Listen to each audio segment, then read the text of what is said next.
Richard, welcome back to the stream. Great to have you here as always. How have you been? Been actually a little bit under the weather, but I think I'm pulling out of it. So if there's any sniffles or I've got a deeper voice than normal, that's why. But okay. Looking better. That's what post-editing is for. So any boogers, we can always cut them out. I was reflecting on this session because we've come to the end of another year, and we also did this last year as well. We have been having these sessions now for almost, I think it's coming up to about 2.5 years. I'd say so, yeah. Time has flown. We started in maybe June 2021. So yeah, about that. Yeah, so we're coming up. And I was thinking, wow, that's and here we are going strong. So I thought today perhaps a session would be a year in review, and then maybe we'll look at what's to come. And of course, we did throw it out there last week that if the community had any questions, then they can come along and spam the comment section to get that algorithm pumping. So we have questions as well. So Richard, why don't we start with this as more of a reflection? I mean, what are some of the big achievements we've done so far this year when it comes to Saito? I mean, it's always good to do this because, and it was fun writing this list because, we're so, in the weeds sometimes that we miss just how much we're getting done. I mean, the huge thing was moving Rust into the browser.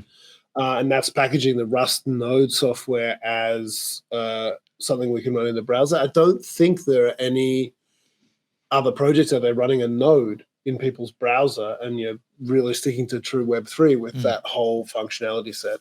Of course, that also meant we could unify the code base, and it's accelerated a lot of our horizons and timelines. So that's pretty cool.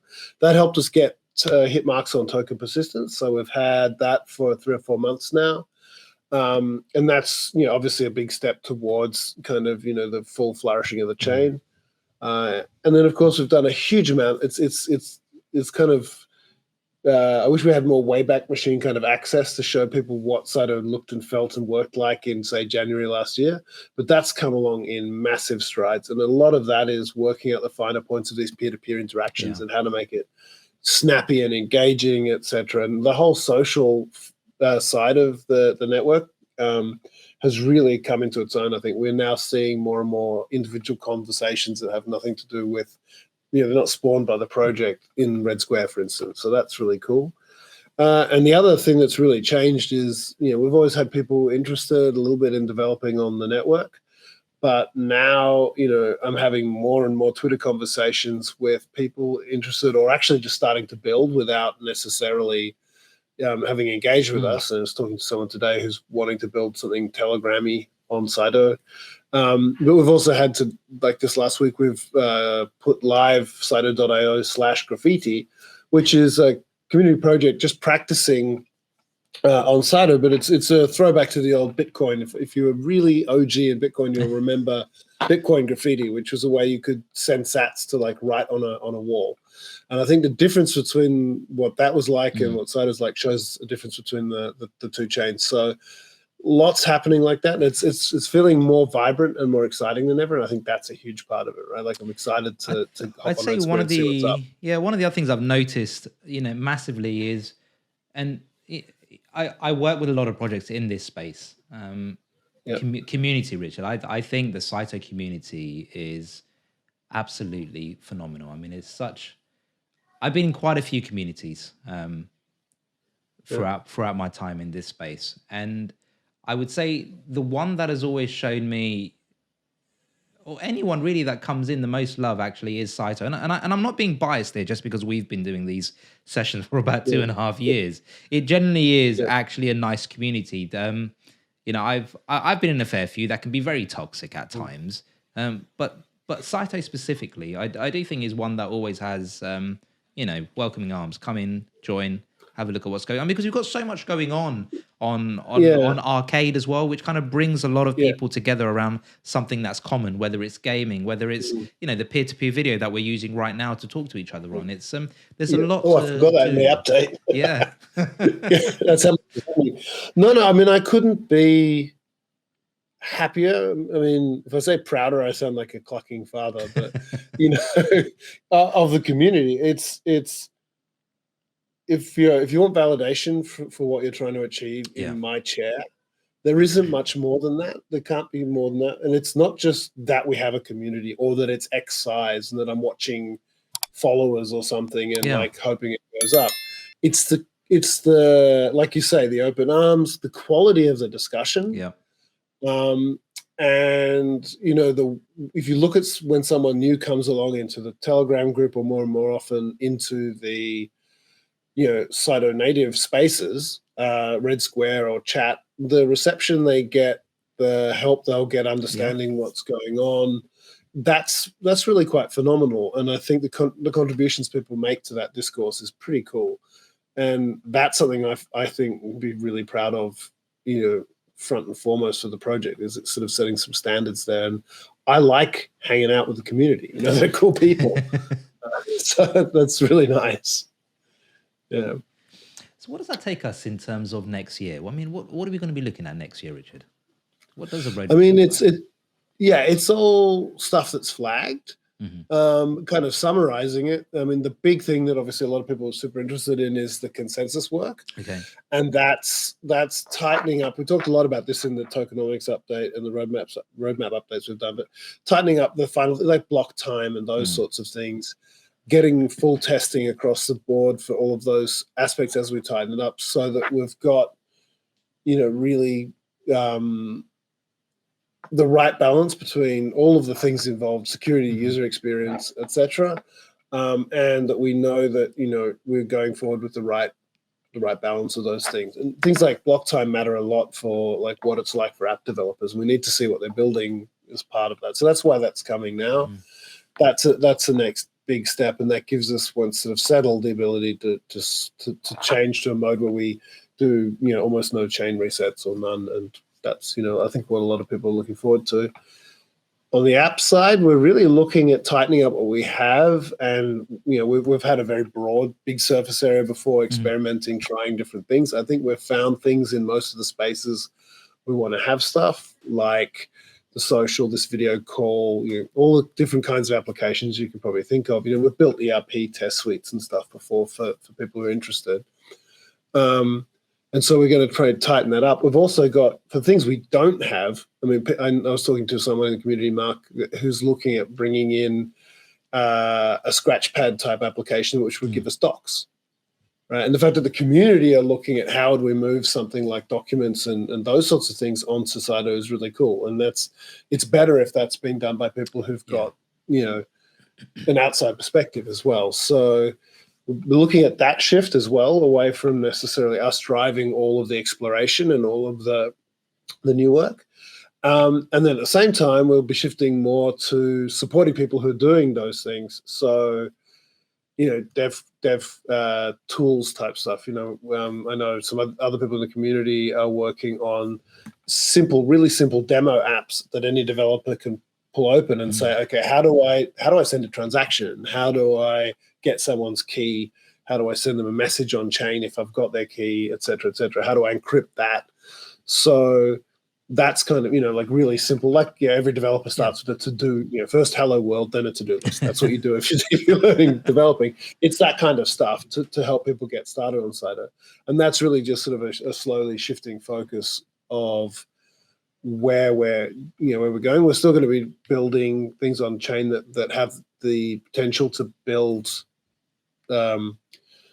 fee-paying transaction volume, which we need for security mid and long term. But we're also working out how to get consensus through that period, and how to get developers interested in building their own things. Because that's the true success, is when people are financially motivated to build applications on Saito, because it's the best way to get what you want built.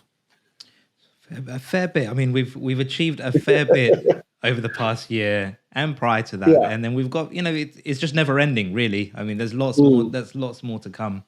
One of the things I was speaking to a couple of the community members recently, and obviously in the last video we did throw it out there to the community, if you have any questions, if you want your 5 minutes of fame or 30 seconds of fame on these on these little podcasts that we do, Richard, then to send them out. And I'm going to give a shout out to Alex here because he's done an absolute phenomenal job. No, thanks a lot, Alex. I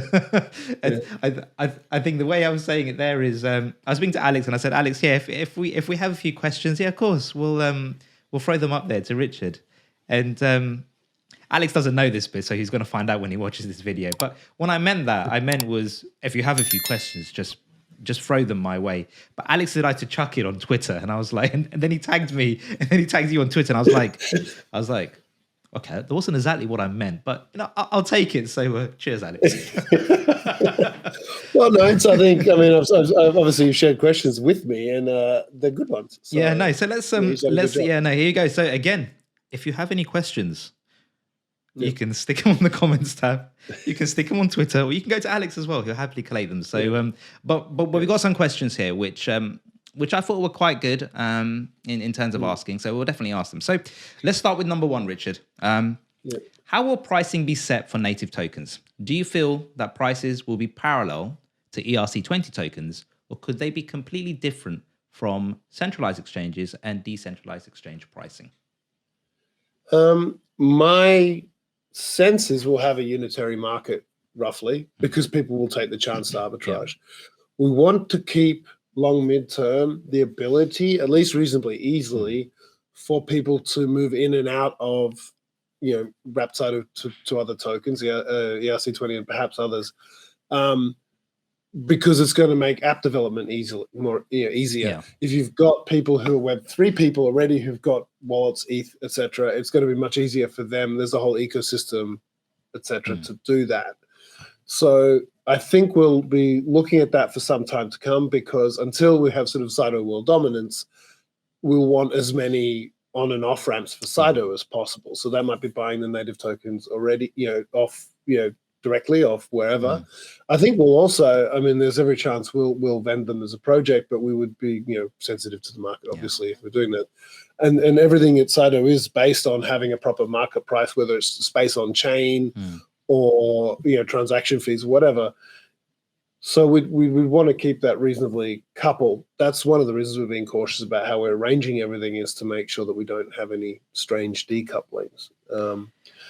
Looking at basically keeping that exchangeability for the foreseeable future, if for no other reason, then it makes it super easy for people to build an app where they can get Saito in ERC20 form and then spend money on chain. It's very easy to build something that will exchange that sort of as and when that, things are all ready for that. So I always do tend to find the markets do tend to find equilibrium, fairly quickly amongst sexes and dexes in general, actually. And the arbitrage opportunity is there for a moment until they usually balance out most of the time.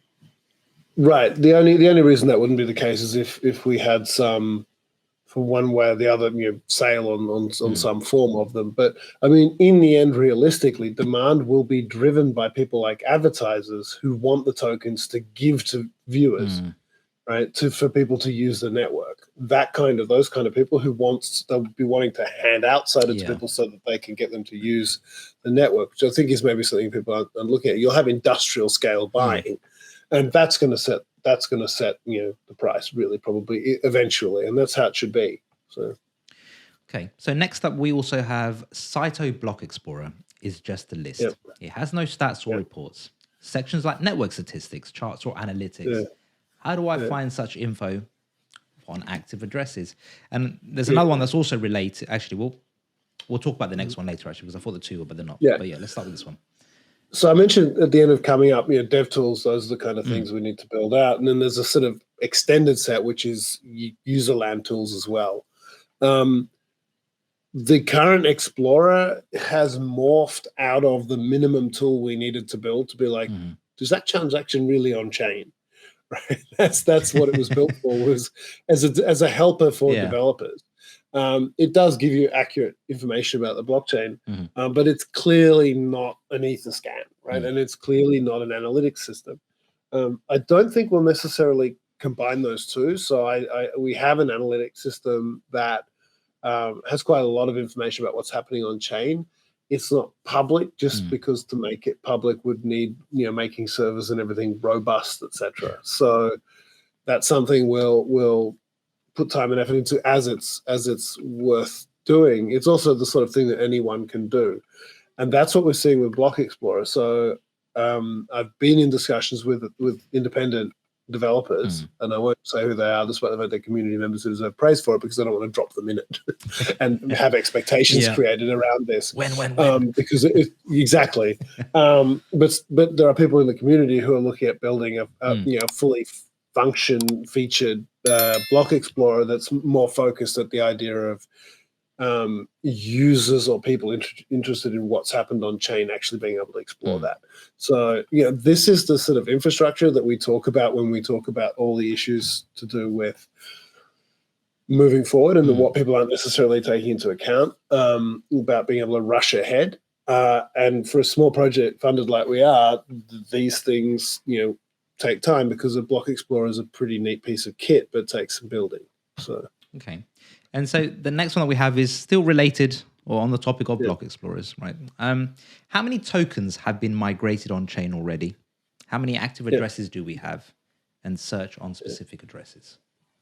Yeah. So I think search on specific addresses goes back to the kind of fully featured Explorer. So and these are the things that expose the need for that, which is why it's coming onto our radar now. So far, it's been fairly limited, which is partially intentional. We've had in the order of 5 million, I think, so not a huge number of tokens have moved across onto native, and that's been in the hands of a few, 5 or 6, I think, fairly well-known and solid supporters.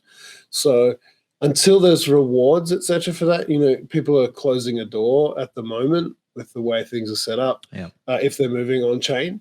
And because of that, we're wanting people to be thoughtful about when and why they do it. And so we'll be letting people know when there's more of a reason, and more of a reason to consider moving on chain. At the moment, honestly, for most people, the advantages lie in having the liquid ERC20 tokens or BSC tokens, BEP20s.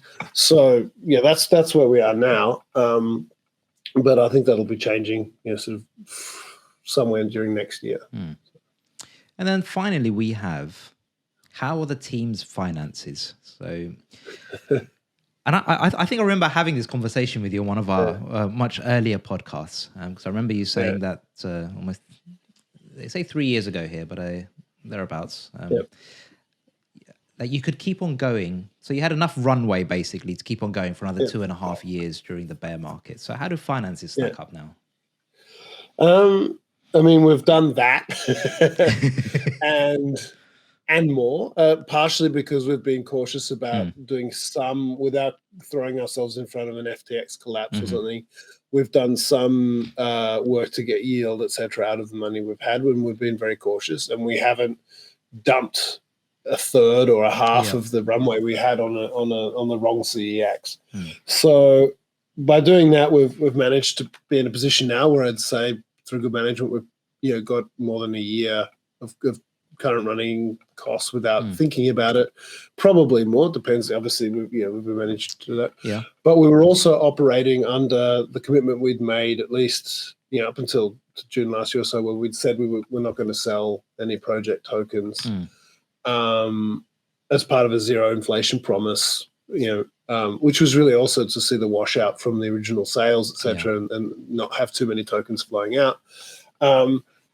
As for what we flagged in tokenomics, etc., as the market conditions make it look correct, we can do some more raising, and they're certainly looking like they're moving in that direction. So we're prepared, and we've thought through strategies around, should the markets move the way they look to be, how to secure various levels of funding, and therefore different ability to have differently accelerated roadmaps, depending on how successful that is. So we're kind of prepared for that. We're aware. Obviously we didn't raise an infinite amount of money last time, so we're feeling like we're coming out of this bear cycle, and I'm very proud that we've managed to persist and achieve everything we have on that kind of funding for that long.